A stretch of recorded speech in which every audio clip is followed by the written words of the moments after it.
किसी गांव में एक साधु रहा करता था। वह जब भी नाचता था तभी बारिश होती थी। इसलिए गांव के लोगों को जब भी बारिश की ज़रूरत होती तब यह लोग उस साधु के पास जाते और उनसे अनुरोध करते कि वह नाचे, और जब वह नाचने लगते तो बारिश ज़रूर होती थी। कुछ दिनों बाद 4 लड़के शहर से गांव में घूमने आए। जब उन्हें यह बात पता चली कि किसी साधु के नाचने से बारिश होती है तो उन्हें यकीन नहीं हुआ। शहरी पढ़ाई लिखाई के घमंड में उन्होंने गांव वालों को चुनौती दे दी कि अगर हम भी नाचेंगे तो बारिश होगी, और अगर हमारे नाचने से बारिश नहीं हुई तो साधु के नाचने से भी बारिश नहीं होगी। अगले दिन सुबह सुबह गांव वाले उन चारों लड़कों को लेकर साधु के कुटिया के पास पहुंचे। गांव वालों ने साधु को सारी बात बताई। फिर उन लड़कों ने नाचना शुरू किया। पहले लड़के ने नाचना शुरू किया। आधा घंटा बीत गया।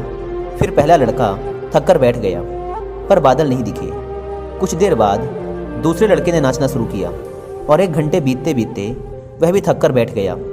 बाकी दोनों लड़कों ने भी ऐसा ही किया, पर बारिश नहीं हुई। अब साधु की बारी थी। उसने नाचना शुरू किया। 1 घंटा बीत गया, पर बारिश नहीं हुई। साधु फिर भी नहीं रुका, वह नाचता ही रहा।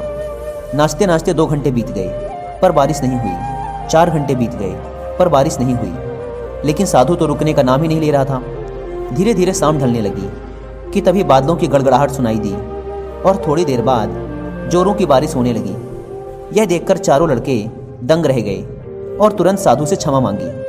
फिर चारों लड़कों ने साधु से पूछा, बाबा, भला ऐसा क्यों कि हमारे नाचने से बारिश नहीं हुई और आपके नाचने से बारिश हो गई? साधु ने उत्तर दिया, जब मैं नाचता हूँ तो 2 बातों का ध्यान रखता हूँ। पहली बात तो मैं यह सोचता हूँ कि अगर मैं नाचूंगा तो बारिश को होना ही पड़ेगा, और दूसरी यह कि मैं तब तक नाचूंगा जब तक कि बारिश ना हो जाए। सफलता पाने वाले में भी यही गुण विद्यमान होता है।